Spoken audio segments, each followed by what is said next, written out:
Tonight's regularly scheduled episode of Little Waffle House on the Prairie will not be shown to bring you a very special presentation. Matches! Look up on the screen. It's a nerd. It's a mine. It's nom nom nom nom noms. Oh, I like that. No, nom nom nom. Nom nom nom nom noms. Nom nom nom. Nom nom nom nom nom. Nom nom nom. Together. Nom nom nom nom nom nom nom noms. Woo! It is Noms Podcast. Let's dance. Yeah, we have to do it a little different for this one. Yeah. Oh yeah. We gotta give it the honor that all honor is due. Welcome. Hi, Matches. Hi, Shannon. It's so good to see you again. It's nice to see you too, there, Matches. How's your nieces and your nephews and your spilkus and your conductors? The family's good. How's your mother and them? I put a little Windex on her. She's fine. So enough of that crazy nonsense. We are going to have fun. We are NOMS, which stands for Nerd and Night with Matches and Shannon. That's right. I'm Shannon. And I'm Matt Choo-Choo-Choo. Nice. All right, yeah. We got a very special NOMS for you tonight. I for one, or for two, am very excited about tonight's episode. Should we go ahead and reveal what tonight's episode is? What movie we're detailing? What classic film of cinema that Siskel, Ebert, Shannon, and Matches are doing together? It's a collab beyond the universe. All right, go ahead. Tell them what movie we're doing. I'm so excited.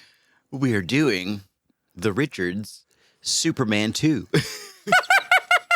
That's right, The Richards, and we'll explain more about that later. We're doing 1980s Superman 2, directed by Richard Lester, for the most part, sort of begun by Richard Donner, and we'll explain that later, and written by, get this, Mario Puzo. Do you know who Mario Puzo is? I don't know. Well, Mario Puzo was responsible for a little novel and a screenplay called The Godfather. He wrote the Godfather books. Really?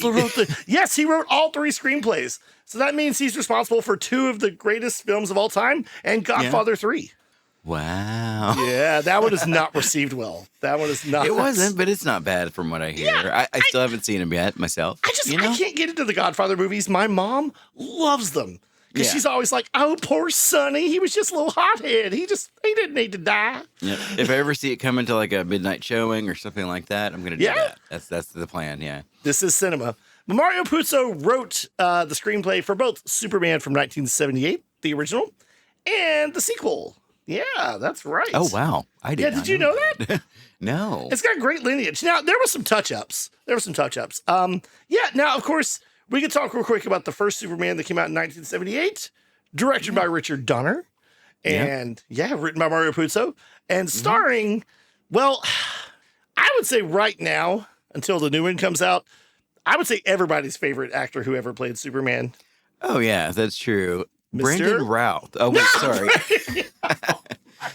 No, Tim Daly. Tim Daly of Wings. Oh. Okay, he did voice Superman in the Superman 90s cartoon. And get this. Oh, wow. In the Justice League cartoons that aired in the 2000s, do you want to know who voiced Superman? Arkansas's own George Newbern. Who you might know as the nice college guy from Adventures in Babysitting. And really? Yes, and Ashley Williams' husband-to-be in Father of the Bride. And Adventures in Babysitting, oh no, I was thinking of this the other day. Don't tell mom the babysitter's dead. Another classic babysitter, but did they ever tell anyone that the babysitter died? I don't think they ever revealed did they just hide her body? And wasn't she buried in the backyard? Am I wrong? I don't know. Did they commit a crime? Well, they didn't kill her. We're going to do Adventures in Babysitting probably soon. And mix it with Don't Tell Mom the Babysitter's Dead. That's right. Yeah. But tonight we're doing Superman. That's right. We're doing Superman, a character who is actually, I would say, almost 100 years old. Superman is considered, I think, the first published superhero of his day. Oh, wow. Yeah. And there were there were attempts to bring him out, before. There was a 1950s black and white TV show starring George Reeve, no relation to Christopher Reeve. Wait, George Reeve. Is it Reeve? Yeah, he was George Reeves. No relation. Yeah, that's right. Reeves and then Reeve. Yeah, exactly. Yeah, that was just a coincidence. Of course, there were cartoons from like the 40s from Max Fleischer. Then in the 60s and late 70s, we had Super Friends. Meanwhile, at the Hall of Noms. Yeah, Super Friends, man. Yeah, and this is the first, if I'm right, the first comic book film in theaters. Am I wrong? Superman? I guess you're not wrong. I don't know. Think I am. When did those weird Spider-Man movies come out? No, those were on TV. Those were on TV. That's what I was thinking. Okay. Yeah. Spider-Man, Captain America. I know, right? Wonder Woman, the show, the Batman series. Adam West. That was all. So that nothing was all in the TV. movies, I guess. That's cool. No, and it took them a while. I would say after this movie was 1978, so it was after Jaws and after Star Wars, most importantly. So it's like special effects were being pushed in the late 70s, And they're like, maybe true. there's some things we could do. And what was the tagline for Superman 1? You'll believe a man can fly. That's right. And the tagline for Superman 2 is, you'll believe a man can fly again, and another man, and also a woman. That's and Superman gets his revenge at the end, or that's something. right. Or his comeuppance, or his just desserts, or his what for? No, we're talking about that diner scene, the classic diner. Oh yeah, no spoilsies. Oh, but yeah, not yet. I call not him yet. T-Bass. That was Seabass's dad, I bet. That's T-Bass. You call him T-Bass? Is that what you That's call what him? I call him. Yeah. Rocky. We will hate talk about that that. That was, as a kid, that was probably, I had like 3 or 4 scenes that were my favorite, and that was definitely Yeah, one we'll of them. talk about it. It's actually in both versions, and in the Richard Donner cut, it doesn't make sense. So we'll talk about that. Yeah. We are going to talk about how, okay, so real quick, Richard Donner helmed the first one, and they did something that no other movie had done. They just knew this movie was going to be great. So they sort of split the story and decided to have a sequel filming simultaneously. So they had the actors like Christopher Reeve and Margot Kidder and Gene Hackman, Jackie Cooper, who's Perry White, Mark McClure, who is Jimmy Olsen, and of course, your favorite, Miss Tessmacher! Oh, yeah, Mrs. Tessmacher. And Ned Beatty is Otis, everyone's favorite bubbly sidekick. Yep, they had them that's true. filming both films. And Richard Donner... I just found that out today. I didn't know that. That's crazy. Do what? I didn't know they filmed them both at the same time. Yeah, around the same time. Like, they were mostly done with the first one, and they kind of started with the second one. And because they were going to have it back-to-back, the next year. Yeah. And then, like, Richard Donner, he had a real reverence for Superman. Like, he wanted it done right. He had a certain vision, and everyone on set trusted his vision. Well, the producers, the Salkinds, I think is their name, or Salkins? Yeah, that's it. Salkinds, yeah. Were they a father and son duo? I think so, yeah. Yeah. Well, they had another vision, and there were clashes about the budget, clashes about the production time. So they told him, they said, you know what, go ahead, finish Superman. We'll get back to Superman 2. Yeah. And then a little bit later after Superman, I believe, is either released or about to be released, he gets a telegram saying, your services are no longer required. And everyone quit. Well, some did. Basically, yeah, everyone loved Gene Donner. Yeah, they loved Richard Donner. So he got Gene replaced. Hackman refused to go back and record his stuff. He did not. And they had to use Gene the body Hackman would double. not. He said he had scheduling conflicts, but the big story, the true story, is that he would not work with them after what they did to Donner. Yeah. They had to coax Christopher Reeve back too, and he levied it for more creative control over the character.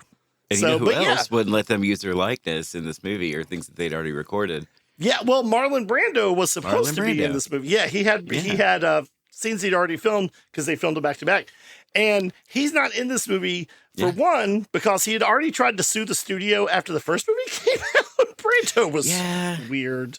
And So was it because he wasn't getting paid enough, I guess? I don't know. I guess something like that. I don't know, or he wasn't getting paid what he thought he was supposed to, or what he was promised. And Well, then he the got 10% producers... of the gross, I think, so he did well. I mean, he does get top billing. Am I wrong? No, you're not wrong. It's like starring Marlon Brando as not Superman. Yeah. Well, we got an imposter in Superman 2. Well, not an imposter, actually. So, real quick, so they basically decide not to use his scenes so they don't have to pay him since they're going with another director. So they use the actress who played Superman's mom in the first movie. I cannot remember her name, But they use her as the stand-in for Jor-El to be his guide in the Fortress of Solitude, which I actually liked. I liked having his mom there. Didn't Jor-El? Well, Jor-El shows up at one point and he's somebody different. He's not him. No. Right? Not in the movies. No. Yeah, he shows up to give Superman his powers back, right? No. That's the okay. That's the daughter cut, which I want to. We got to say that. Okay. So anyway, basically, so Richard Lester takes over now. Richard Lester was known for comedies. Richard Lester, in case you wonder what movies were his pedigree, he directed 2 of the very popular Beatles films that they made in the 60s, Help and A Hard Day's Night. He directed the 3 Musketeers films. So he was known more for comedy, which would explain why when he takes over, there's more sight gags and slapstick that's inserted in there. I mean, the movie had some humor, thanks to Lex Luthor. Yeah. And of course, Christopher Reeve, plays it straight, but very funny. He added more sight gags and some stuff that we'll talk about later that even though we love this movie, it's weird and questionable. And why did you do that? True, yeah. It's a great movie, I think. I like it. And then after the movie, we'll talk about the Donner Cut. Yeah. Which is a real thing. All right. Are we ready to get into this, Shannon? I think so. We're going to have Siskel and Ebert. Now, what year is this? Remind me. 1981. And our review says 1982, so maybe they were a little late getting the review. Hey, before we roll that beautiful bean sound, do you want to give the synopsis or after? Let's go ahead and roll that beautiful B-roll footage. 1980 and 1981. People want to keep saying 81. And away we go. So refreshing. That's so satisfying. Still good. Yeah. That's how Rocket says it. It's very satisfying. It's true. Well, I'm going to go ahead and read us the synopsis of Superman 2. Give us the 412. Superman, Christopher Reeve, foils the plot of terrorists by hurtling their nuclear device into outer space, but the bomb shockwaves free Kryptonian villain General Zod and his henchmen Ursa and Non from their imprisonment. Traveling to Earth, they threaten the planet with destruction at the same time that Superman decides to renounce his superpowers in order to live a normal life as Clark Kent with his new love, Lois Lane. I'm interpreting your words. Oh, 2 steps up. Poetry. But then what happens? Oh, that's your synopsis? That's it. Okay. Yeah, I do want to say this. So if you saw Superman at the very beginning, you saw these 3 Kryptonian criminals that were under trial with Jor-El heading the proceedings, and they were put into a prison called the Phantom Zone, that little disc. The mirror, the square, yeah. Yes, that was actually invented for the movie. That was not a Superman canon thing yet. Oh, wow. Oh, yeah, that's awesome. There's a lot of stuff that was invented for the movie that years later was brought in. They did some interesting artistic things with all 4 of these movies, I think. They get steadily worse. Yeah. Sure. I was kind of hoping maybe we could do like 3 and 4 together in a Worst of Superman episode. We should, because I constantly get parts of 4 and 3 mixed up. I've realized I did that. I watched 3 this past week. I didn't watch 4, but I remembered. I got it all mixed up. I'm just gonna say one thing about Superman 4. Mariel Hemingway is able to breathe in space, and that's all I'm gonna say. And that's all I'll reveal. But like I was saying, the 3 criminals. So they get taken away at the very beginning of Superman, and you're like, well, where are they? What's happening? Why were they there? Well, the reason, like I said, was because they were going to do the sequel. And in the sequel, the Kryptonian criminals are free, as Zod says. Oh, wait, do they do that at the end of the original Superman? No. Oh, okay. Well, we'll talk about that. No. Okay. We'll talk about that, actually, yes. But, there's a whole lot, that got cut and turned around and made the movies that we knew and grew up with that were kind of, not meant to be, and it just happened. Okay. If that makes any sense. But when I was a kid, every year they would show Superman and Superman 2 on TV. Remember I told you this? I don't know if I've said this on the show. It seems like every year they would show the same movies at some time. Like Grease would air every year. Yeah. Sound of Music would air every year. The Yeah. 10 Commandments. Yeah. The 1970s King Kong movie with Jeff Daniels. Yeah. Preach it. Or Jeff Bridges. Jeff Daniels? Jeff Bridges. Jeff Bridges. Jeff Daniels was Right? young. Yeah. That's right. And Superman 1 and Superman 2 would air as well as Jaws 1 and Jaws 2, but we're not going to talk about that. So right. I don't remember as a kid seeing the beginning of Superman 1. So Really? So when I'm an adult and I'm watching Superman 1, I'm like, oh my gosh, they set up the criminals in the first movie? That's brilliant. Wait, do they? I don't remember. That's what I was talking about. Okay, that's what I was wondering because I don't remember that at all. I don't know why. Because they were planning on it being a, 2-part literal, like a continuity. Yeah. So, but there you go. I got to go back and watch one again. Yeah, there you go. See, the brilliance is seated in there.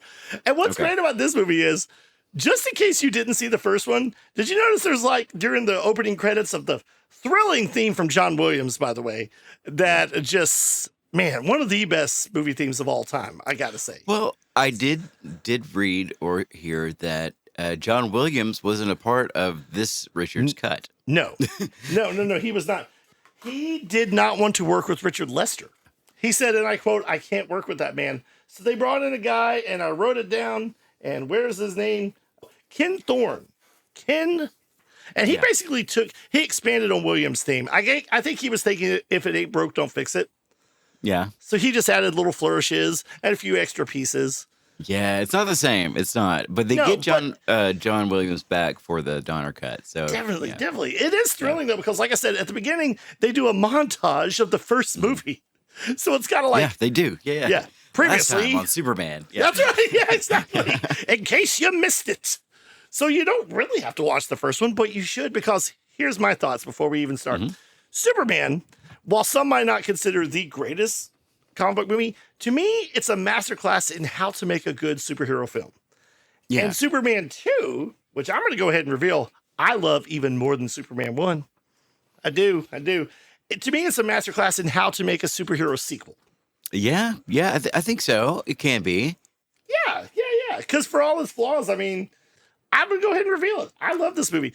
It's one of those few sequels to me that is better than the original without the original having sucked.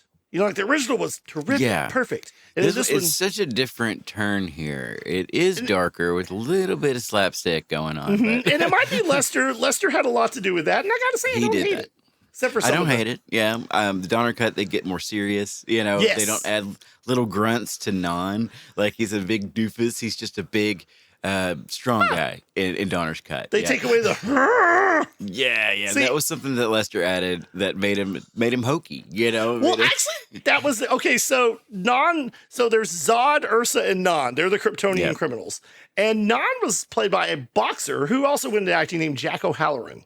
Because they needed a bruiser. Yeah. They needed a scary bruiser. And I heard it was Jack O'Halloran's idea to make Non mute.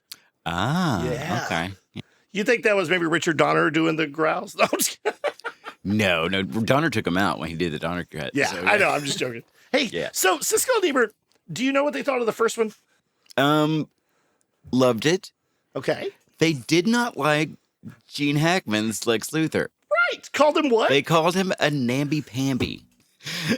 I don't know what he was doing in there. As a namby-pamby Lex Luthor. And they loved the love story. They loved the movie. Yeah. Thought Lex was a waste of space completely. But and I do not understand that. And Lex, he's wonderful. Yeah. I don't know. I don't know how they feel about 2. I really don't. So I'm thinking they're going to love Lex Luthor in this because he's really good. Yes, and he's in it less. Well, his approach to Lex Luthor is awesome. And I got to say also, I know we're not supposed to like him, but Kevin Spacey's version of it in the Brandon Routh Superman Returns, his version was good. There was that one scene with Lois. No, in Superman Returns? What does he do? He yells so loud. He's like, no!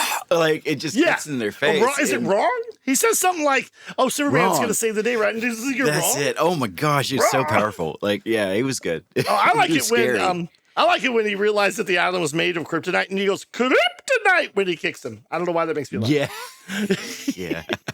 But there's been a lot of good versions of Lex Luthor. I disagree with Siskel Ebert on that. Gene Hackman, he was comical, but you could also, he captured Lex Luthor's, the thing about Lex Luthor is he is really smart, but he thinks he's the smartest person in the room on the planet. Yeah, that's true. And Gene Hackman played that to a fault almost. Like, it's so cocky, good. Yeah, so great. So you think they're going to like it. Gene Hackman's good in this. He was my Lex Luthor, and this Jimmy Olsen was my Jimmy Olsen. I just want to say that. Yeah, he was great. He was perfect, I think, for the role. No one else has come close to me, really. I like this guy from the new movie. I like him a lot. I was going to say, which is why I'm so excited about the James Gunn Superman opening up just in a few days after this airs. Yeah. And sorry, hulking black guy from Supergirl. You were great. but I feel like they used you as an ironic twist for the show.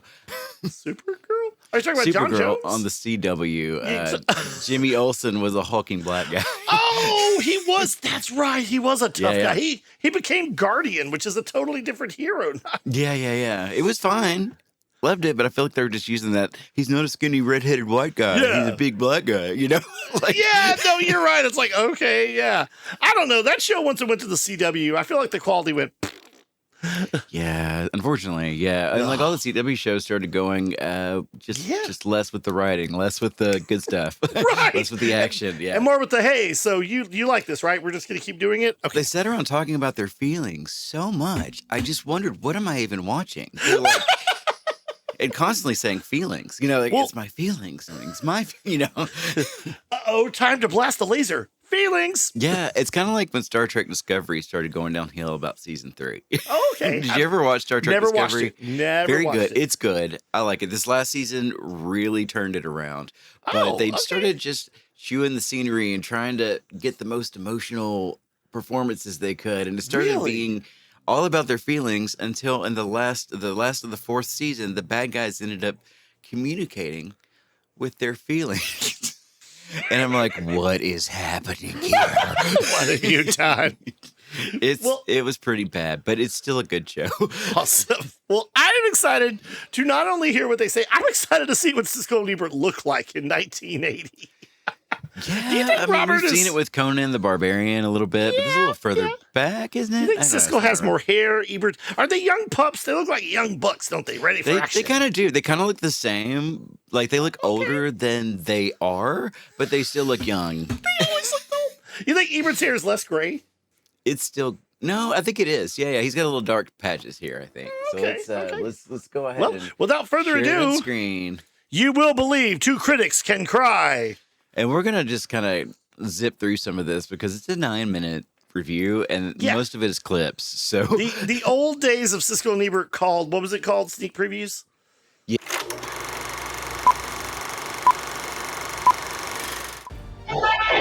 Usher's letting you in. Oh, here we go. Oh, there we go. General, would you care to step outside? Superman. Yeah, I love that line. This is the point of the movie where Superman finally gets there. Yes. And confronts Zod after, I don't know how long, an hour? I mean, about an hour. Well, okay. There's a lot to explain. My thought is he's depowered before this. How in the world does he make it back to the Fortress of Solitude? Is there like a car service? Is there a plane? I mean, Lex gets there pretty fast using Miss Tessmacher as and like a dog sled. A dog sled, yeah. Mush, Miss Tessmacher. Yeah, Rocket was watching it with me last night. She's like, if he doesn't have any powers, Dad, how in the world is he going to get back to his Fortress of... And she called it Attitude. Fortress of Attitude. Yeah, that's true. Like, apparently you just do that. It's a movie. That's what I answered. I said, baby, it's a movie. It's a movie. It's the same with Supernatural, where the boys could just be across the country like that, yeah, exactly. Well, you know why? Because the movie, the show Supernatural takes place in America, but they're filming in Canada, and there's a magic theory. That's right. Yeah. That's what it's about. See what's going on with Margot Kidder. Look at Foxy. Get him! I love that part.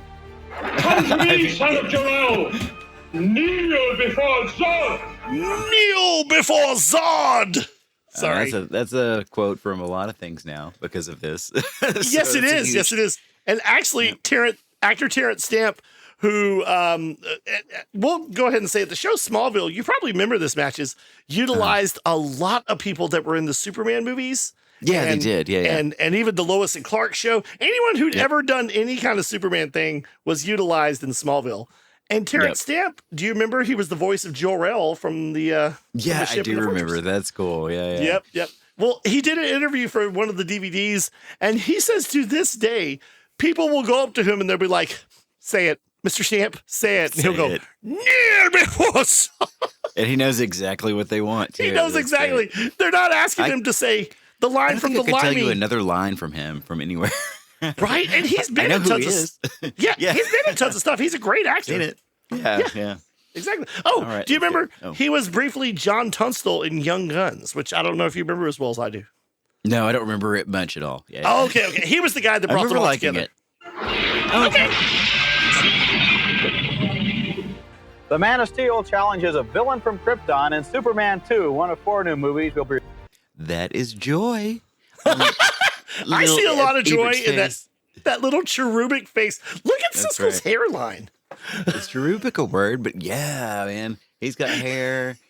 He's got hair. And there's some dark in it. It's just Reviewing turning this week. gray. I know, right? He's got his best sweater on. Previews. Across the aisle for me is Gene Siskel, film critic of the Chicago Tribune. And across the aisle from me, Wow. Roger Ebert, film critic of the Chicago Sun-Times. Our next movie, who step way up in class, it's the summer's biggest hit. It's Superman 2. Step way up in class. I wonder what the previous movie was. No class? I don't know. Maybe. It doesn't say what other movies they reviewed, does it, on this thing? Nope. You're like school on Sunday, Shannon. No class. Oh, nice. Well, you know what? When it comes to girls, you're like a 24-hour convenience And store. it's just delightful. A sequel girl. that stands You on never its own. close. This is no ripoff. I enjoyed it even more than the original Superman film. And Ooh. Hey, that's crazy. I didn't know He and that. I are on the same page, and we had the same hairline. It is very good. Part movie. 2, Superman and Yes. Clark Kent are Again, again it's- played by Christopher Reeve.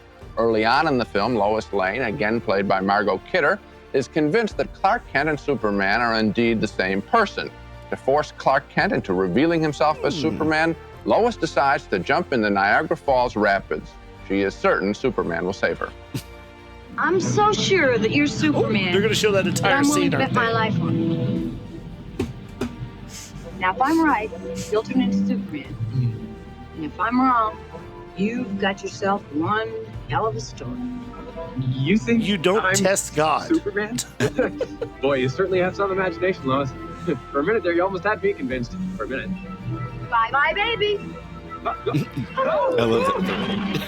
I like it when she goes, bye-bye, baby. Oh my He God. called her bluff, and she. He did. Oh, one quick thing I wanted to say. I talked about how it's a sequel that's better than the original. There's a few that do that, like Terminator 2. Terminator is a very excellent, well-made movie. There's no flaws. Terminator 2 is even better. Yeah, Terminator 1 is a very 80s movie, too. Like, it's Yes, very and- period specific, I think. And Terminator 2 is a very early 90s film. Yeah, but bigger, kind of defined the big blockbuster like that. Well, again, like this one, it takes the original and then expands on it. It's like you've got the toys out, now you can play with them. Yeah, it's true. And I'll say General Zod and the others are the scariest bad guys in many a film. They were pretty menacing. Yeah. Yeah, they are. Well, let's see 10 You know minutes what I later. thought was Superman? This is really embarrassing. Sorry. He's just great there. Christopher Reeve as Clark Kent. He doesn't get enough credit, I think, for the Clark Kent role in these films. He sort of reminds me of Cary Grant in some of his comedies. Bumbling, yet very appealing. The main themes in the Superman sequence. Yes. Yeah, that's true. I like what Corn Sweat's doing in the trailers for the new Superman movie, too. I was going to say, it looks like, and it even looks like the new Lois Lane. I don't know the actress's name. She resembles Margot Kidder just a bit. Am I wrong? Yeah, she seems really good, and they say that interview scene that they show in the trailer lasts about 20 minutes of the movie. Like just them talking. Yeah, it's apparently huge, and like, and you can see when he's talking to her as himself, and then he starts as Clark, and then himself, and then as Superman. It's completely different, you know. Nice. Well, and that's Christopher Reeve, like Siskel is saying, does not get enough credit because.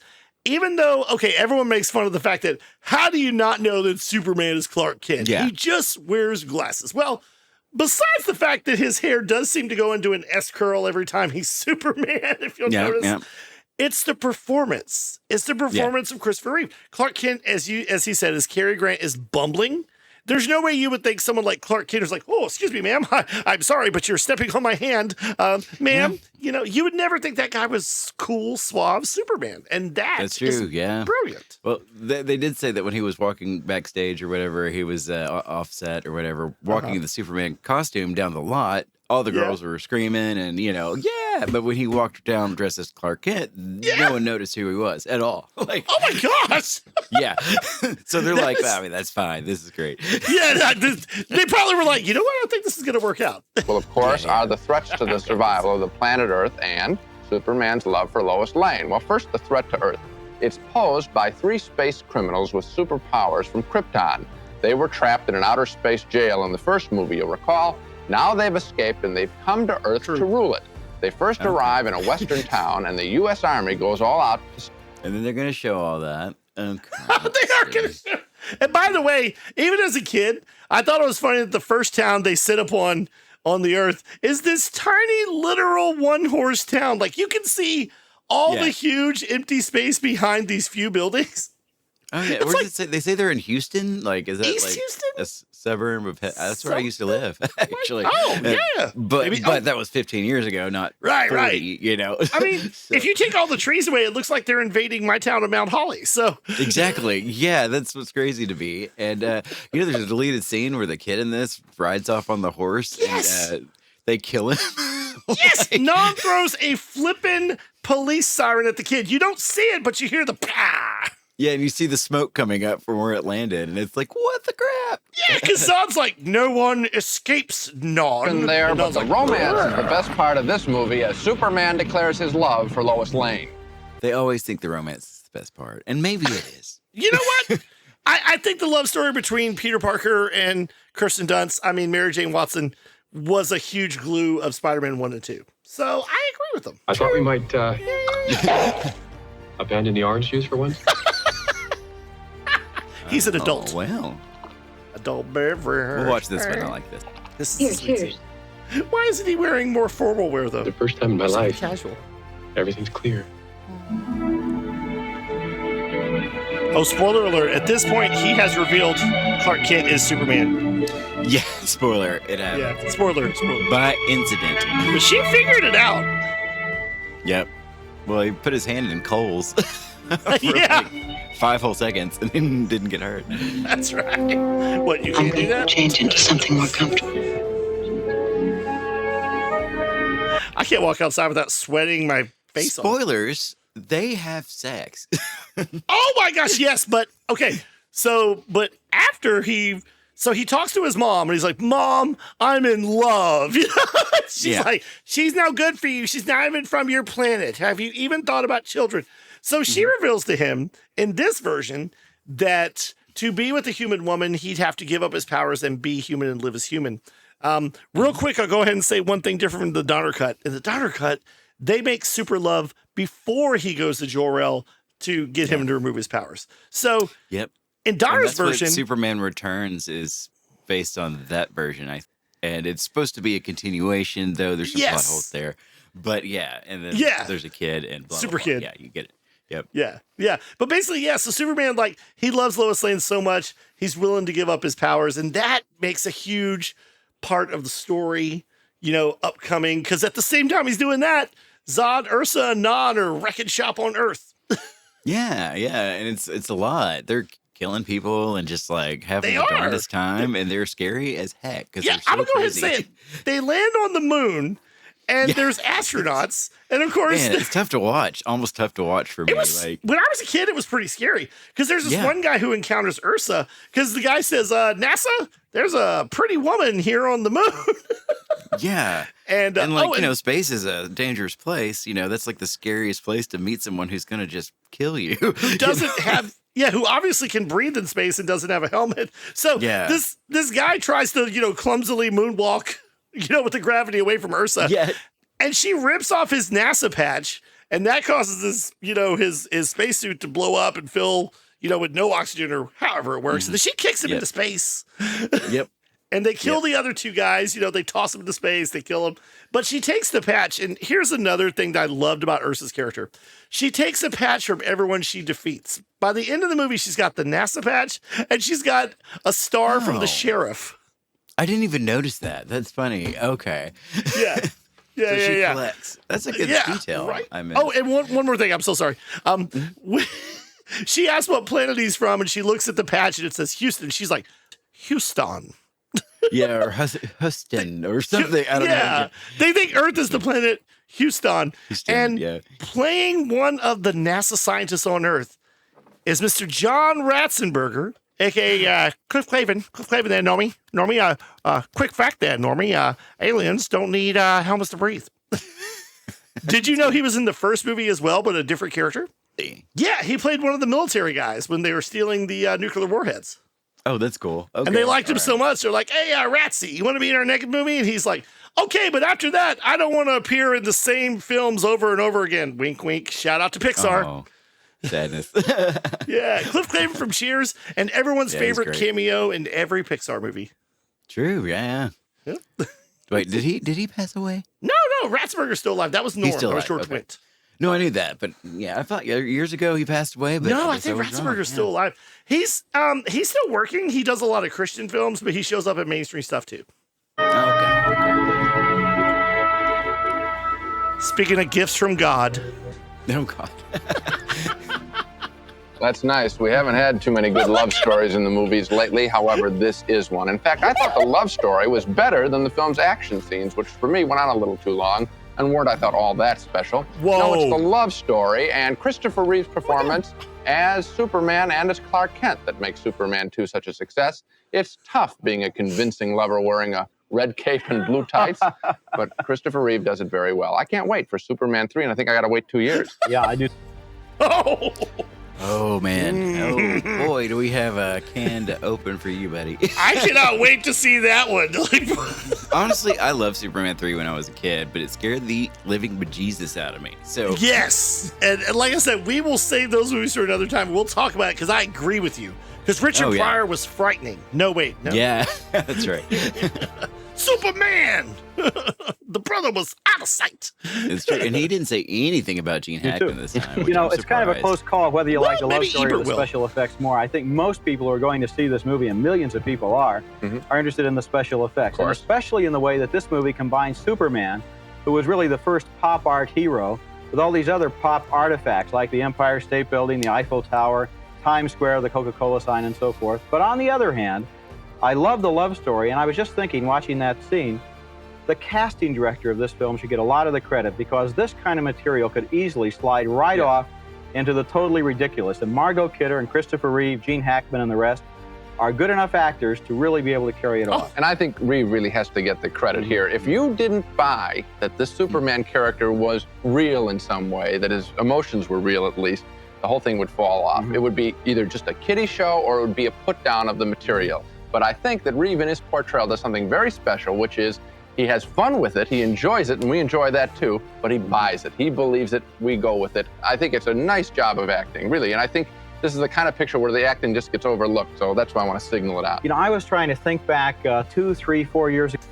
What was the movie that Christopher Reeve was in around this time? He was filming it about the same time as Superman 2, the time travel movie. Yes, it is called Somewhere in Time. Somewhere in Time. Have you seen that? No, I remember seeing the advertisements, and I swear when I first got USA, they were showing it like every other weekend. Oh, okay. Yeah, Somewhere I've heard that it's in time. Actually brilliant, but I've never seen it. So yeah, Christopher Reeve, I mean, he'll always be known as Superman, but he gave some great performances in other movies that are kind of overlooked. And it still makes me sad to this day. My senior year, he had that horse accident, right? And wasn't that what it was? Yeah. He fell off a horse. Oh, paralyzed. Yeah. But the great thing is, they did get him to be on Smallville for several episodes, and I loved that. I remember that, yeah. Yes, yeah. He didn't do a whole lot of acting after that, but he did star in a TV movie version of Alfred Hitchcock's Rear Window, because he's playing a bedridden man. Yeah. Oh, okay. Yeah, good for him. Yeah. Yeah. Good for him. You got to know that was hard for everyone and him, and that was like the worst news you could hear, you know? I know. They're like, well, it was like Steve Irwin died, you know? Oh, gosh, yeah. Do you think when the band Our Lady Peace came out with their song, E-I-E-I, Superman's dead, do you think that some people were like, oh my gosh, Christopher Reeve is dead? Yeah. No, I don't think it's like it's an announcement. Yep. Yeah. Hopefully they weren't talking about that, though. That'd be so cruel. But so they're liking it. And I will say the love story is an extremely important part of this movie, and it's well done. Yeah. But I think the action sequences just as important. And I know the special effects were from the late 70s and early 80s. To me, even though, as Rocket said, oh my gosh, the CGI is so lame and old school, Dad. I'm like, well, honey, it's really not CGI. That's what I said. Honey, it really wasn't called CGI back then. Yeah, even in the Donner Cut, when it was done, 2006 or so, they wanted to make it look like 80s effects. You know, they wanted to do it with the today's old-fashioned way, what effects. they added to it. So yeah. Well, I think the special effects hold up good, at least for our generation. Like I said, people like Rocket and Groot are probably going to be like, I can see the color difference, Yeah, and you can, and that's fine. I mean, you kind of could back then, but you didn't have anything else like it. It was amazing. Exactly. You know? You go back and you look at something, you're like, wow, that looked a lot more real in 1990. Yeah. And you could kind of always tell, but it was like, oh, that's badass. Speaking of, let's see them wrap this mother when up. I first heard they were going to make a Superman movie, and I thought it can't be done. And the original ad, remember, you'll believe a man can fly. I believed a man could fly, but I didn't believe he could make any money at the box office. So now that the series is a success, and there is going to be a Superman 3, it's interesting to think how easily this whole thing could have gone wrong. Oh, wow. What a note to end on. And that is what he will probably be saying about Superman 3. But Superman 2 has this darkness to it that just works, even in that diner scene. Yeah. And you want to explain that a little bit? Yes. Okay. So after Superman loses his powers and becomes a mortal man, he decides he's going to go with his new girlfriend, and they're going to get something to eat at this diner that looks like it's literally at a dead end, right? It's like this old school. It looks like a rail car crossed with the one end of of those, the world. Yeah. It might as well be, It looks like a rail car crossed with one of those 50s diners where they come out in the poodle skirts. Yeah, so, it's the side of the highway diner is what it is. It is. And truckers eat there a lot. So, Super Clark, not so Super Clark, goes to the bathroom, and a trucker comes in that apparently has a bad reputation at the joint called Rocky. Mm-hmm. And Rocky's a bully. Everybody like crap. And he is. And they know him too. They're like, Rocky, don't start anything, And he goes up to Lois and starts flirting. And of course, Clark Kent in his best, excuse me, sir, I believe that's my chair. And he's like, get out of here, you loser. Your chair's in the bathroom. And Clark Kent, forgetting that he doesn't have his superpowers anymore, tries to make a fight with him. And this guy's much more built than him. And he's a big old country rough dude. And he wipes the floor with Clark Kent. And he's bloody. And he is defeated. And the guy just walks out and he tells the cook, I don't want to eat your meat anyway. Or your meat's terrible. It's something about meat. Yeah. So he beats the crap out of poor Clark Kent. And the funny thing is, as soon as he leaves, the head waitress is trying to, ease the tension. So she turns on some television when they talk about how the 3 Kryptonians have taken over the White House, taken the president prisoner. By the way, played by not Billy Madison's dad or the dad from A Christmas Story, E.G. Marshall. For some reason, I got him and Darren McGavin mixed up when I was a kid. They are kind of the samesies, I guess. Even when they're not. Yeah. Do you know who he is? Do you know who he is, though? I don't know exactly. No. Well, he's in a lot of stuff, but he's most known to us as Beverly D'Angelo's dad in National Lampoon's Christmas Vacation. Oh, yeah. Okay. Yeah, that's right. You messed it up again, Clark. Yeah. So they happen to be on TV, and Clark's like, oh, crap. I got to get my powers back.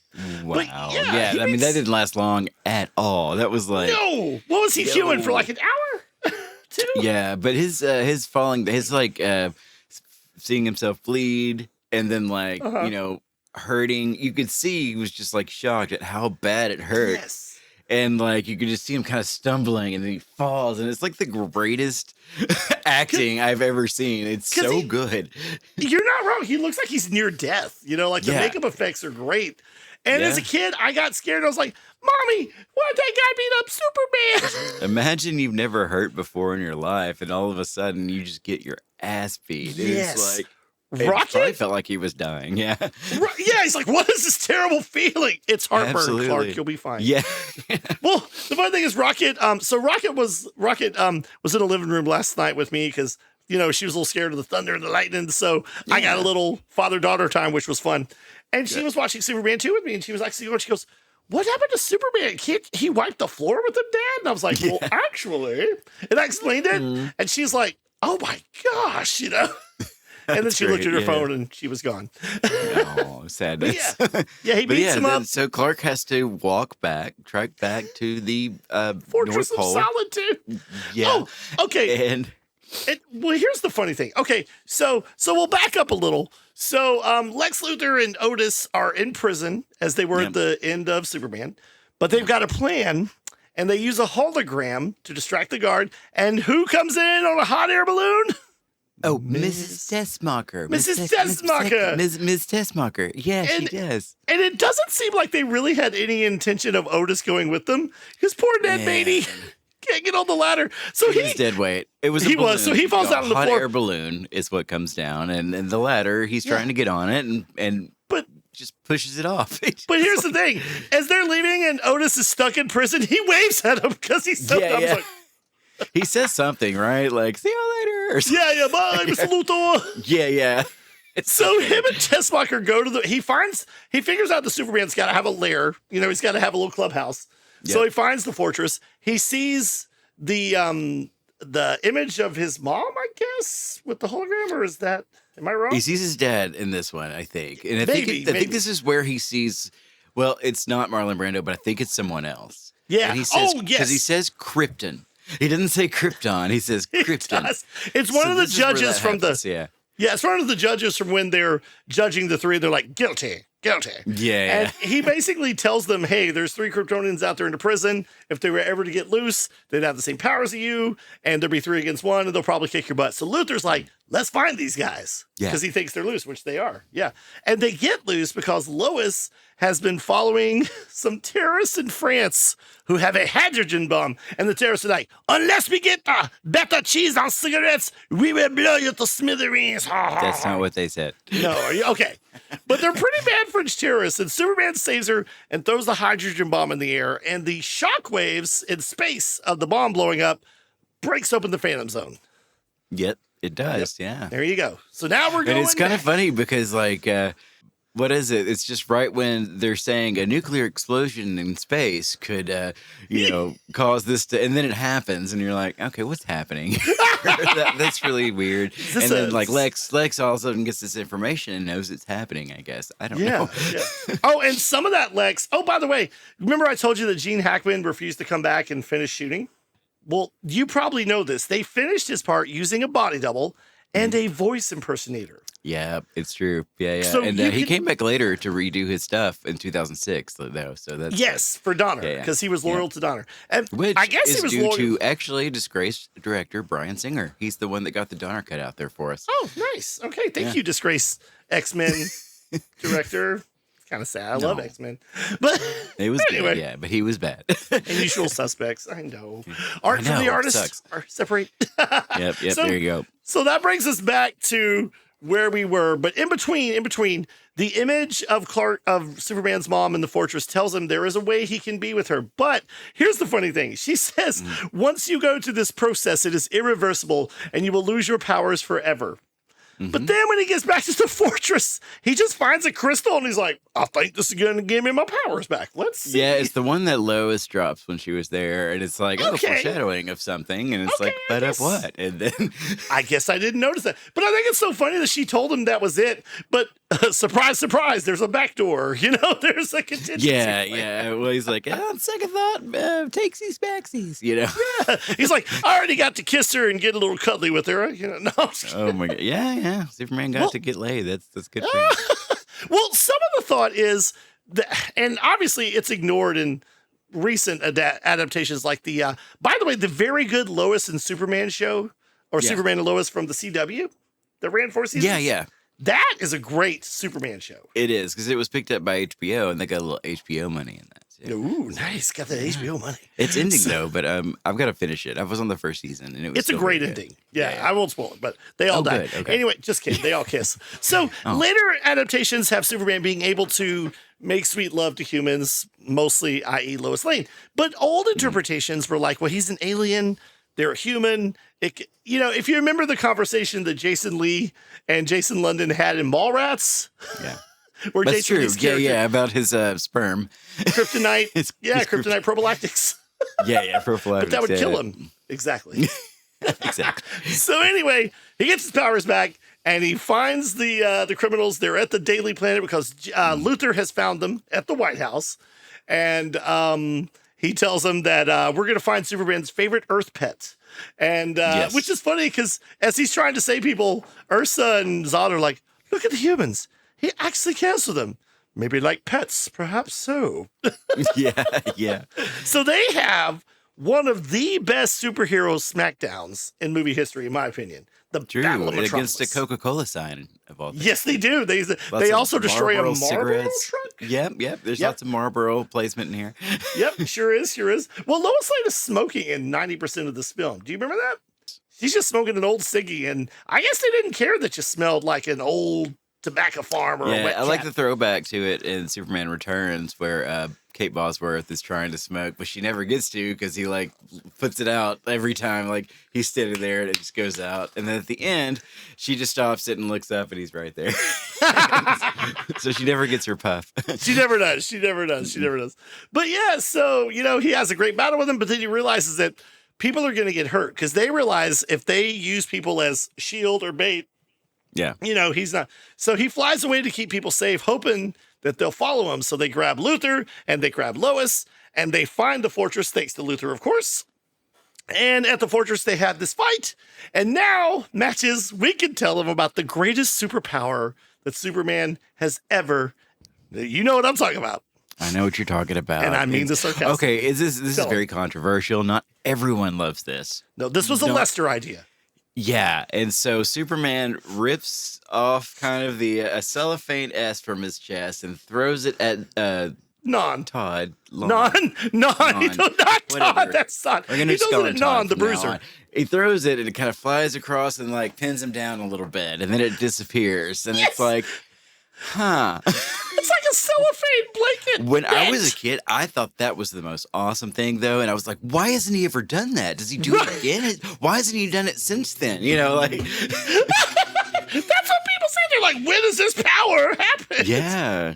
And then he's able to teleport and then make copies of himself, which was actually one of the weird powers Superman had. That Superman, over the almost 100 years of continuity, has had some weird powers before they finally... They got it all together in the 80s and they streamlined a lot of DC heroes. Yeah, they got rid of all this baggage and they made Superman more relatable. Like he still had the invulnerability and the flight and the laser vision and the wind and the superhero, but they made him a little bit more. That was it. Yeah. He's kind of an everyman of the superhero, so he definitely needed to be wrangled into just that, I think. Yes, because he has very few weaknesses. But he has X-ray vision, he's got super breath, he's got super hearing. He can do other things with his vision sometimes, a little X-ray. How's your father? You look good. Well, the funny thing is he had some weird powers. Like he could, somewhere between the 30s and the 80s, he could change the pitch of his voice. He could imitate birds. He could make his face look like other faces because of his super muscles. Wow. He was super smart. He could do super math problems. Gosh, we can't have all that. No, that's too much. No. But he's an everyman, but he's not everything. He's not everyman. I do like it when he makes copies of himself, though, because there's a copy in front of each villain, and they try to punch it, and they go through and they fall. And then right next to Lois, he's like, I used to play this game when I was a kid. I was never very good at it. And Lois goes to hug him. He's a hologram. Zod turns around. That's the real Superman. Bam! Yep, that was pretty good. And I didn't remember that at the end of this, they just fall through the Fortress of Solitude. Well, hang on. We're about to get there. No. We're about to get there. Hold on. We got to wrap it up, though. But yeah. We do? It's only been 3 hours. Okay, so I was going to get there. Hang on. So, hang on, baby bird. We're going to feed you. So Superman decides he's outmatched. He can't defeat all three. So he's next to Luthor, who's telling him, he's like, these guys are crazy. They want to kill me. At least with you, I knew where I stood. And so Superman does the weirdest thing to this day. He whispers to Luthor, inside that chamber, if you get them in there, they'll lose. He literally does it. They'll lose their powers. And so Luthor immediately, what does he do? He betrays him. He's like, it's a power taker away. He's trying to take your powers away. So they put Superman in there. Unbeknownst to them, Superman had rigged it to where everyone outside of the chamber would lose their powers. That's when they punch each one and they fall. Now, here's the thing. Here's what everybody thinks because of this movie. They think all three criminals, what did you say, slid to their deaths, fell off cliffs, and died. Yeah. Okay. That's not actually the case, but there's no way to prove it unless you see the deleted scene. There is a deleted scene that was filmed that is in neither cut. It's in neither cut. But at the very end, because you're wondering, how does Gene Hackman get back? Because you see Superman flying off with Lois. You're like, does he leave Luthor in the So there's Luther an got Arctic. there with Tess Bonker, so he's fine. Yeah, he's fine. She's probably still waiting on him. I gotta pee. Yeah. There's a Arctic patrol. There's an Arctic police patrol, and they pick up the 3 Kryptonians who are now depowered. So they're just regular criminals. Yeah. So they didn't die. But you don't know that because some TV broadcasts, believe it or not, back in the day, they had to pad films with deleted scenes and extra stuff because they didn't That's have, true. 30 minutes of commercials in an hour broadcast. Yeah, Goonies did too with their little squid. Yes. Did you see it? Did you not? Yeah. So That was basically, very cheesy. I'm glad they cut that. Really. well, some TV broadcasts, that was one of the scenes they would show. I don't remember seeing it. So as a kid, I thought, oh, he killed him. So And what happened to him? Well, they lived. They just lost their powers. He just knocked them out and they fell. I they got slid. you. No, they slid to their death. It's fine. They just died. But here's the thing. Do you think Superman kills? That's a big code of thing. Like Batman's got a code. He doesn't kill, even though sometimes criminals die around him. Superman killed Zod in that Snyder. That was Zack Snyder. That was another kidding. controversial thing. It was, That's what yeah. ticked off a lot of people because Yeah, it didn't look like he had a choice, but maybe he could have, I don't know. He could have flown him up in the air. I don't know. It was still, I mean, he was trying to be edgy. Whatever. I don't like Yeah. Snyder anyway. Ooh, I mean, I'm break sure the he's a rules. great guy, but on to personal. his movies, yeah. Yeah. Well, now I had to tell little Groot, who was like 5 at the time, that he just knocked Zod out. And he said, but his eyes are open. I'm like, yeah, Kryptonians sleep with their eyes open, son. Okay.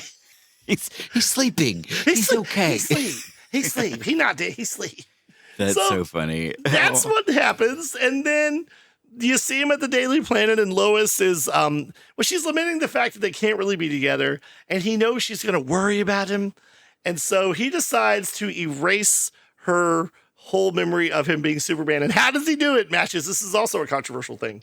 It is. I always liked this. I don't know why. It was just kind of out of left field, but he kisses her, and she doesn't remember a thing all of a sudden. Right. And I was like, wow. And you know what? Yeah, it's like an erase amnesia kiss. And you know what? That happens in real life. I did that one time to a girl. I kissed her and she said, "Who are you?" Oh, no. And, no. Yeah, I was never allowed to judge at a pageant again. Anyway.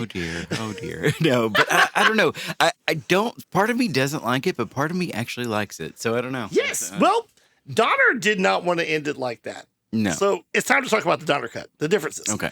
In the Donner cut, there is no French terrorist scene. The criminals are freed because at the end of Superman 1, when he tosses the nuke into space, that's what blows them up. Yep, and the and that makes original sense, ending, the original ending of Superman before they filmed it was going to be, I guess, the Kryptonians coming to Earth in like a cliffhanger. Yeah. So Superman 1 ends another controversial way with him literally turning the world backwards on its axis. Yep. So Lois Lane lives, which a lot of science people will tell you no one would survive that. But it's a movie. Oh, that reminds me. Sorry, I'm going to interrupt for a second. No, it's fine. That show that was on This is a back and forth. with Alan Tudyk, where they all worked at Wayne Enterprises or whatever. They worked in the DC universe. Did they work at something. Wayne? I know what you're talking about. I think they're at Wayne Tech, and they're inventing tech Okay. and stuff like that. Yeah. Yeah, 'cause And so they had Ron- an episode where something happened to Lois Lane, and they were like, "Hey, it's a free day or whatever. You could do whatever you want to, because Superman just at the end of the day is going to turn back the world and turn back time." And there's a part where you think they've gone too far, and he's actually not going to do it this time, and then he does, and it's the And he best does it! episode I've ever seen. It's so good. Look it up. Yeah, it's What probably was on the- Hulu. But what was the I name of can't that remember show? what it was Powerless? called. It had Abed in it. Yeah, Danny it had Pudi, Ron and- Funches. Yeah, Ron Funches. It was a good show. Yeah, Danny I wish Pudi. it hadn't gone. Yeah. Yeah, it was a mid-season, and I knew it wasn't going to last long, but it was good. Yeah. It was good. But So, yeah, everyone should watch that. so the Donner cut doesn't have that. The Donner cut also doesn't have all the slapstick, like in the Battle of Metropolis, and the villains are using their super breath. There's a guy on a payphone, and he falls on the ground, and he's still talking like, tell me more, Yeah. There's a woman on roller skates. There's ice cream in the face. All the slapstick is gone. A lot of the scenes are changed or totally different. So, like you Very said, what serious they did, tone. A Yes. good serious tone, though. It's actually Yes. good. I want to It say does this. work. It's not It does work. bad. Well, Yeah. there's some good things you can see because, like I said, Donner filmed 70% of the movie. Yeah. And then Lester only used, I think, 20 or 30% of what Donner shot because they were on a tight schedule. Yeah. And so the Donner cut got released in 2006 on DVD and Blu-ray. Yep. And I have seen it because your brother lent me a copy.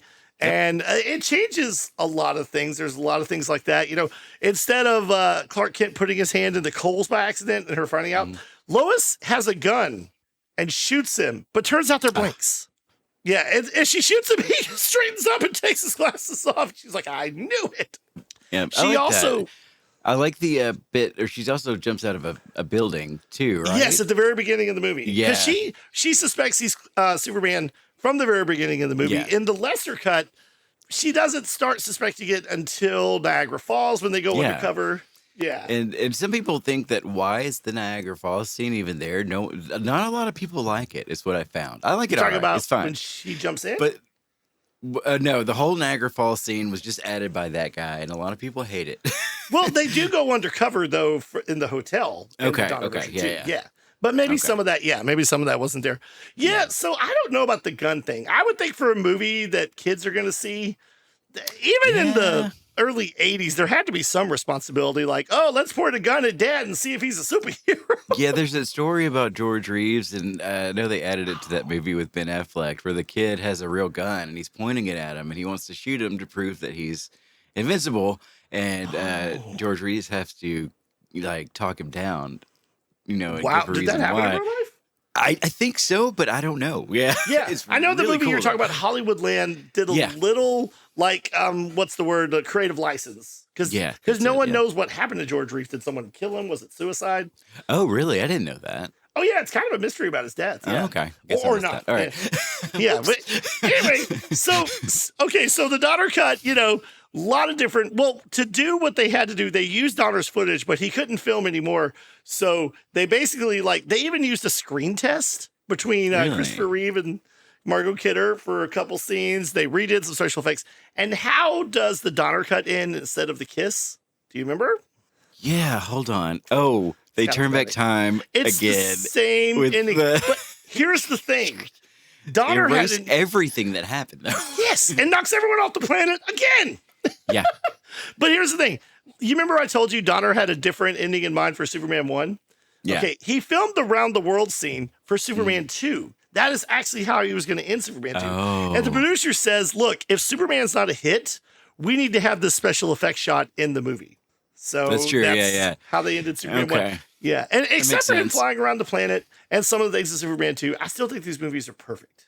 Yeah, they're both good, and they both have some problems, but they're both excellent. Yeah, they're very excellent. I agree. But he does erase the events of the whole movie at the end of the Donner cut. Yeah, and but he still goes back and gets his revenge on that guy at the end. So that's why it does. Thank you. I'm so glad you brought that up. That's why it doesn't make sense in the Donner cut. He also destroys the Fortress of Solitude with his heat ray vision from afar in that, and can he pick and choose what comes back together?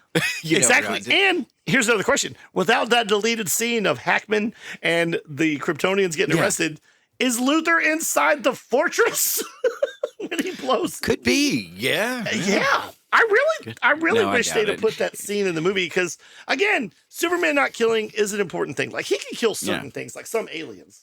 I just want to say that that Lex and Miss Tex Malker just going. You love what that are they scene. doing? They're in the Arctic, and he's like, mush, Miss Tex Malker, mush. And I guess there's dogs in front of him, but she's in the front, doing it, and he's just sitting back, letting her do it. And here's the thing: did they mean for Miss Tex Malker to be in the movie anymore? Because she just disappears after that. I'm assuming he drops her off at home. Yeah, I don't know. When I was a kid, I thought something bad happened to her. But yeah, I thought it was the same as the lady in 3, but it's not. No, that is a totally different bimbo. Yeah, it wasn't Miss Tex Malker. It was somebody else. No, exactly. But they replaced Miss Tex Malker. Returns. He had Kitty, not Miss Tex Malker, and that was yes, but she was sort of a Miss Tex Malker stand-in. Yeah, kind of. But she could have been Miss Tex Malker. She could have been, exactly. Why not make Parker Posey Miss Tex Malker? She did great in the movie, by the way. Well, speaking of great, in this new Superman movie, directed by James Gunn, coming out in a few days, they're going to have a Miss Tex Malker and an Otis. Oh. I don't know who's playing them, but apparently James Gunn has learned, like many comic book writers and many Superman scribes and producers and directors, he took so much is taken from Superman 1 and 2 that it's become Superman canon. So James Gunn was like, if it ain't broke, You know? Don't fix it. So, yeah, we might see some really cool stuff in this. Because the funny thing is, oh, sorry, go ahead. I'm sorry. We're going to see some stuff. No, go ahead. Yeah. Okay, we're going to see some stuff. The funny thing is Zod was actually, I think, from the comics, but Ursa and Non were made up for the movie. Okay. Yeah, and they did very well. I thought they were great. So. Yeah, and they finally became comics continuity in 2006. But guys do watch these movies. I think it's worth seeing both of them because they're a little similar and a lot different at the same time. So, well, and they tell a complete story. They do. Yeah. There's a lot of, and it's probably due to the fact that Donner was supposed to. And you know what? After he got fired for Superman 2, what in the world did Richard Donner do? He just disappeared into the cracks of history. Sorry, Dick, you're out of here. What did he do? Some movie called The Groanies? Legal Weapons. The Goonies, Lethal Weapon. Yeah. Yeah. Richard Donner went on to make some of the best movies and some of my favorite movies. Yeah, that's true. They really messed up by kicking him off the project before Superman 2. I mean, during and then before 3. Yeah. 3 could have, what would have 3 been? It would have been Brainiac 1. Yes. Well, we'll say that, but I will say this. Because Lester was behind the helm of the third one and the Salkins got their way, that's why Superman 3 sucks in a lot of ways. There's some good things in the movie. But there really is. It's not all bad. No, they tried to make it more slapsticky. And here's the thing. Marvel has proven that you can have humor in your superhero movie and it works. Because I like the humor of the Marvel films. Some people don't. I don't need my superhero movie to be like serious. You know, even Batman has jokes. Dark Knight. 3 tried to lean into that way too hard, though. It was very silly. It was. It got real silly, especially from the beginning, too. Like, yeah. We'll talk about that when we do that movie. But speaking of silly, one more thing to say before we rate this mother. Okay. Did you notice, this is something I have never noticed in my almost 40 years of watching this film. Oh, okay. Are you ready? Okay. Yeah. At the beginning and later on the Daily Planet, there is a picture on the wall in the Daily Planet in the background. And do you know what that picture is? I am 99.9% sure that is a picture of Bill Cosby, who would have been very beloved in the late 70s and very well known. I don't know why there's a picture of Bill Cosby on the wall in a news office. I'll have to look at it and see. Yeah. Well, the funny thing is, the Daily Planet was great. I thought, the funny thing is, some people think that it's O.J. Simpson, and I'm like, that's bad too. They were both beloved icons of pop culture, and they both did horrible things, and unbelievable things. So they both got away with it. Yeah. I don't want to talk about how much Cosby was a hero to me, but he was. Oh yeah, he was fantastic back in the day. We thought he was anyway. The rumor is that's not a picture. That's actually Cosby trying to hide. But yeah, there's a picture of Bill Cosby in there. So good stuff. Oh, one thing real quick. All the actors were so mad about what happened with Donner being replaced. Some of them did not want to do press. And they were afraid that Christopher Reeve, Margot Kidder was going to downplay, bad talk the film. So the only actor from the film that did any press was Sarah Douglas, who played Ursa. Really? Yeah. Whoa. And I know they didn't really care to after Donner was fired. Reeves didn't want to come back for 3 unless he had input into it. And it's like, what was his input? I hope it was good. I don't know. I mean, well, again, there are some good things about Superman 3, and that might be Reeves' input. Yeah. Because Margot Kidder's in that movie for 5 minutes. If even. What is it? She's in the beginning and then the very end. Literally, that's it. Literally. Yeah, literally. Well, speaking of the end, what do you give Superman 2? Do you want to go first? I give Superman 2 4.5 out of 5. Mush, Mr. Smucker, mush. Yes. Well, on that note, you said one of your favorite lines from the movie. This movie has some great lines of dialogue. At the end when he goes back to the diner and he says, I've never seen garbage eating garbage before. And then, when he's outside on that clip and he's like, Clark. General? Yeah. It's very Clark thing. It's very funny. And then when he confronts Zod through the window of the Daily Planet, he's like, General, care to take this outside?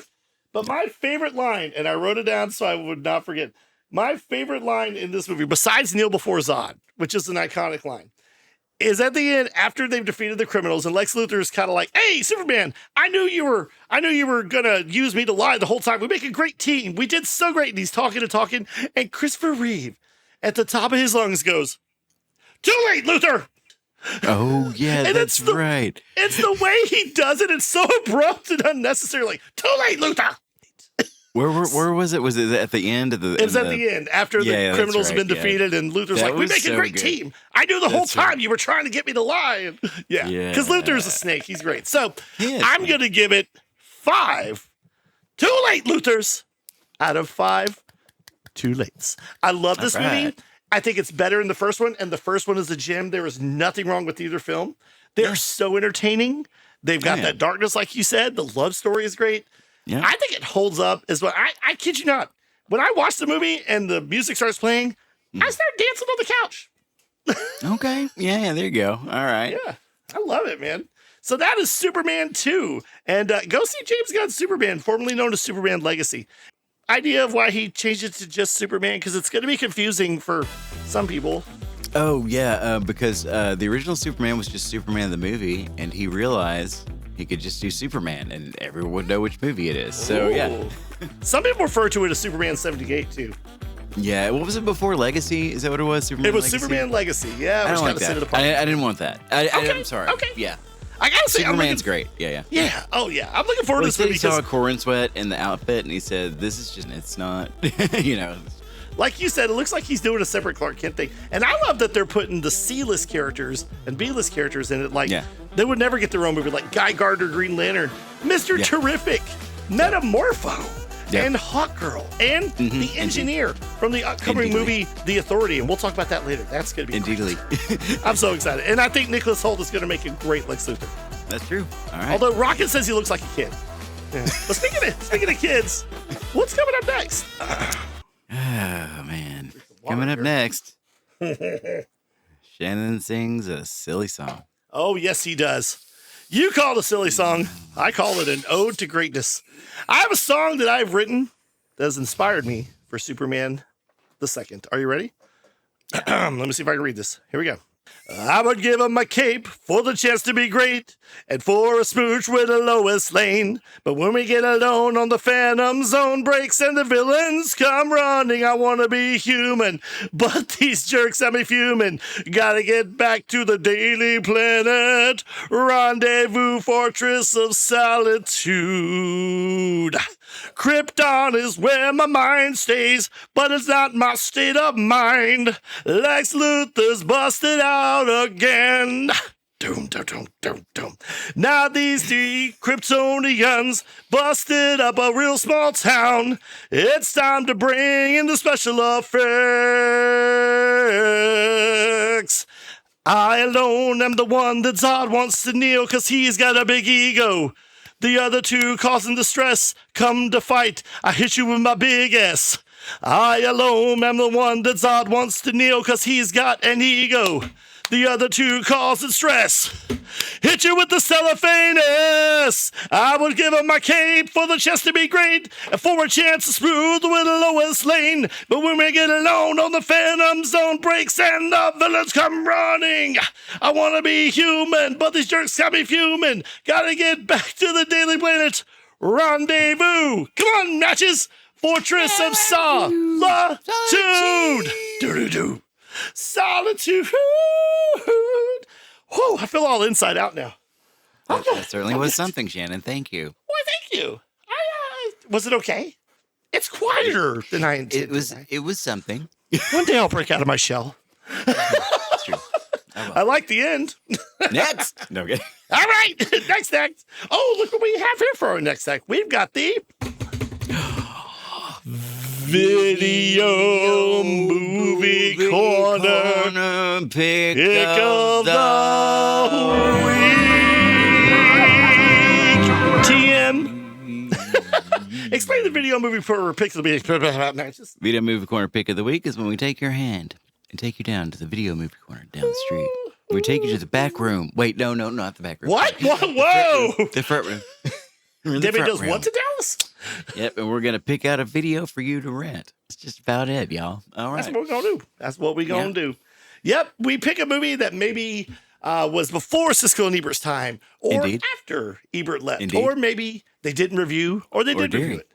It's a movie that we like to recommend. Would you like to go first, or would you like me to go first? For you to go first. Wait, no, I don't know. You tricked me.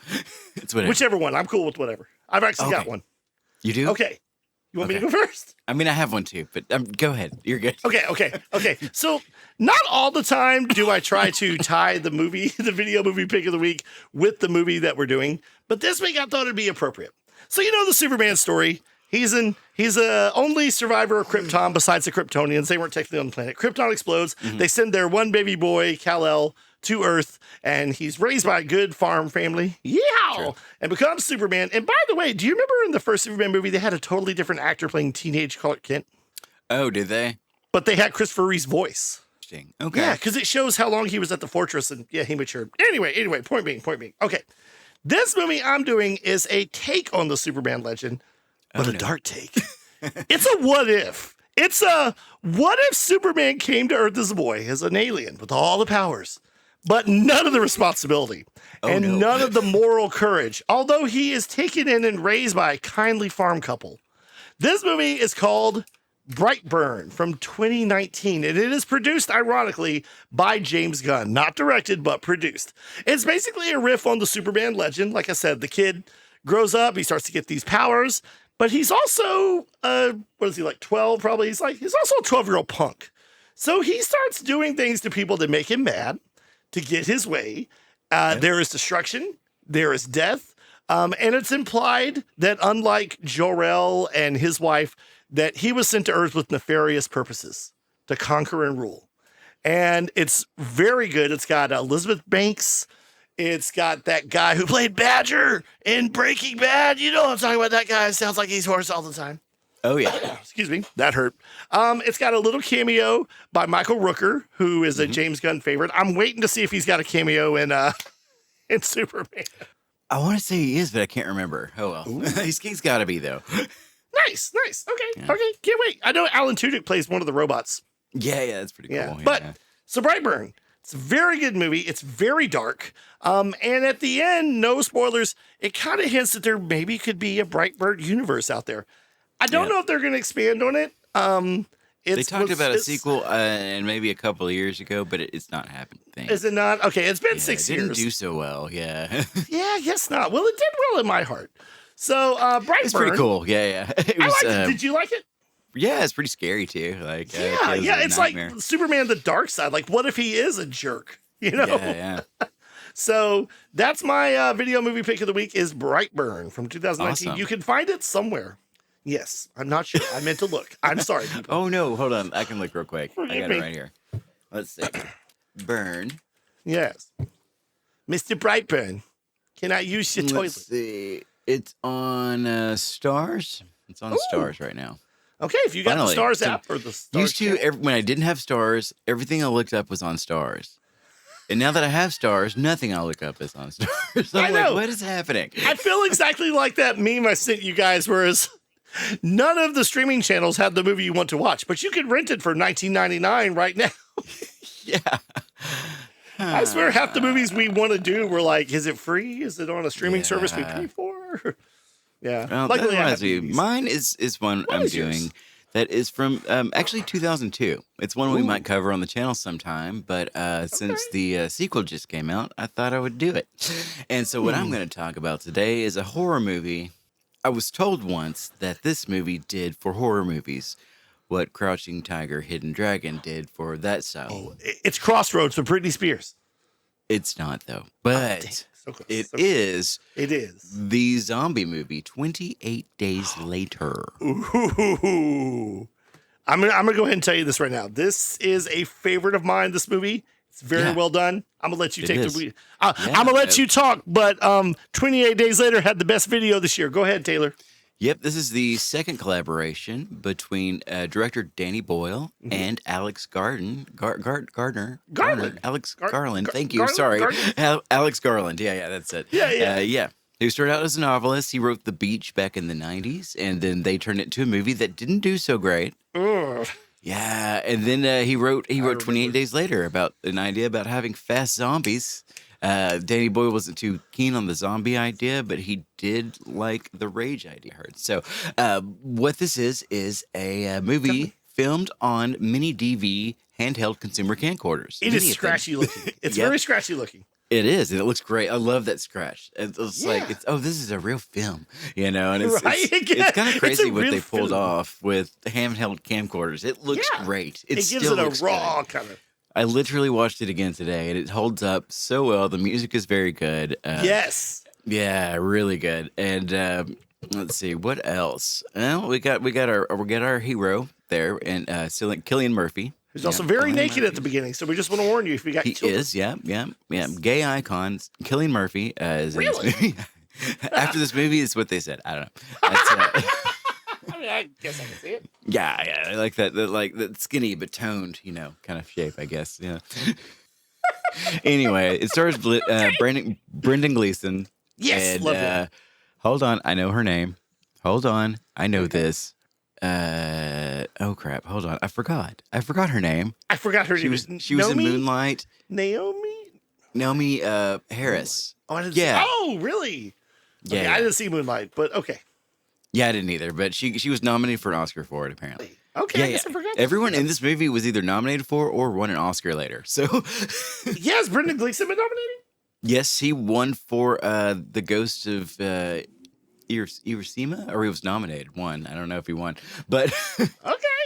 He was great in Braveheart. The follow up to In Bruges with him and what's his face? Really, Colin Farrell. Yeah. Okay. Yep. Danny Boyle won for. Oh, I can't name it either. Slumdog Millionaire? Slumdog Millionaire. Thank you. Question mark? Gosh. Okay. Yep, that's the one. 28 Days Later was... Okay, let me tell you my story about it real quick. I know I've told you this. Sorry. Did you want to say anything else about the film? No, not really. I mean, just watch it. It's a great zombie movie. It's really fast zombies. Well... It'll tug on your heart. It's scary as crap. It's emotional. You're not wrong. Here's the thing. Some hardcore fans will give you a dagger stare if you say the word zombie. Like, they're not zombies! They've got a virus. It's the rage virus. The rage virus. Okay. So I went to go see this. Right. I'm going to go see this movie in 2003. I had just finished my second to last summer semester of college, and I was going to treat myself. So I went to the 9:00 showing.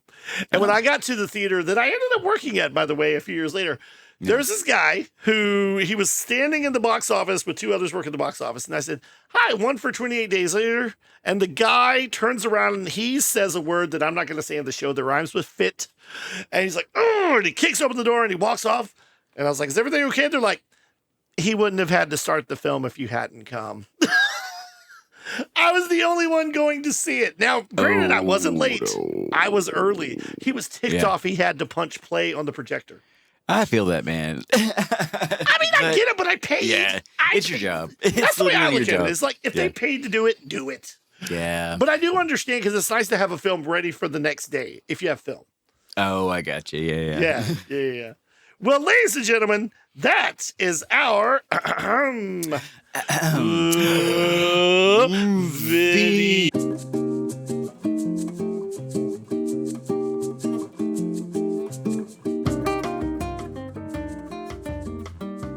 Ladies and gentlemen, tonight's live stage show spectacular, Superman 2 on Ice, will not be seen due to cast disagreements and late charges and lots of infighting. And however, instead, we bring you the one-man show, Steel Kryptonians, a.k.a. What If Zod Was One of Us? Oh, hello there. Hello, cattle. How are you? It's me, your god, General Zod. You will kneel before me, but first, before you kneel, you should know a little bit about me. I wasn't always a despotic ruler, a tyrant. No. I was more than that. I had dreams. I had thoughts. Oh, I'm sorry. It looks like someone wants to come over and visit real quick. Let's see, who can it be? Why, it's me, the greatest criminal mind of our time. Smarter than Bill Cosby, faster than O.J. Simpson, more beloved. That's right, you heard me. More beloved than Jimmy Savile. It's me, Lex Luthor, coming to tell you my brilliant plan to take over the world, matches. I'm going to blow up Canada and buy it. And I think it's going to work. What do you think, Otis? Oh, Mr. Luthor, I think that's great. Oh, look, it's that reporter, Lois Lane. For this scene, imagine me with hair. Check, please. I'm on to you, and I don't care what you say. You're not going to get away with this. Can we get the money back? Here comes Zod. Oh, look, it's me, Zod again. Here comes my old friend Non. Non, come tell the people how you feel in song. Ready, Non? Okay, all right. Let's wrap it up. Okay. Oh, no. Okay. Before it's all over, who can it be? Up in the sky. It's a bird. It's a big bird. It's a big bird flying a plane. It's... Da-na-na-na-na. That's right, Zod. Too late, matches. Too late. It's me, Superman. How are you? Don't forget to blush and floss and brush. Uh-oh, someone's getting away. Chicka, chicka, chicka, chicka, chicka, chicka, chicka. And scene. And that was my one-man show. What do you think? I want my money back. I want my money back. Well, we actually paid you to come see it, so... I was promised ice. Oh, you want ice? Do-do-do-do-do-do-do. Nope. Let's kick it! We can afford that. All right, stop! From the planet Krypton, I have come to have some fun. All right. Man, that was Superman 2. It is currently on HBO, running on HBO. Probably forever on HBO Max unless they lose their Warner Brothers contract. All the Superman movies and cartoons are all on HBO right now, I think. Most of them. Remember they started doing that culling 2 years ago? They're like, we don't need that. We don't need that. Oh, really? So they're kind of selective, but I think most of the Superman and Batman is on there. Oh, good. Okay. I think so. Because Groot really loved, Rocket really loved the Teen Titans made for DVD films. There are two straight ones, Teen Titans versus Justice League and Teen Titans The Judas Contract. Yeah, nice. And they're not on there anymore. Really? Oh, yeah. No. But the live action Titans show, for better or worse, is on there. Yeah, I like it. I mean, it's mostly good. There's some bad, but it's pretty good. Yeah. There's some good. Started out with a bang. Really, really big bang. Yeah. Yeah, I don't know if I liked Dick Grayson in the first episode saying F Batman, but... Oh, yeah. It's a little edgy, but he's the perfect Dick Grayson. He looks just like Dick Grayson. I mean, he literally does. Yeah, yes. It's almost uncanny. I don't know. Well, speaking of a paragon of virtue and truth, if they like the show, or if they hated the show, or if they just want to make friends, what can people do, Matches? Kneel before Zod. Oh, sorry. You will kneel! You will. Stoochie Boochies. They can contact us at nomspodcast, nomspodcast at gmail.com, or you can type down below in the little who's what's it's in the chat box down there. You communicate with us. We'd really like you to like and subscribe and comment down below and tell us what we're doing wrong, or not. Maybe refrain from that. You will kneel. You will kneel before NOMS. Oh, hey, I'm getting a word. Our producer's trying to get rid of us. Our producer's trying to kick us out. I think he's about to. Oh my gosh, he's going to put us in the Phantom Zone. Bye, everybody. No! And scene.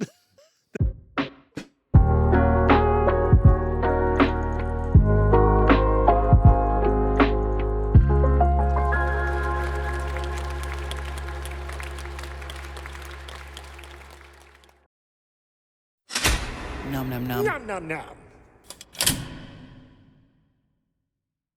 Bam. Boom.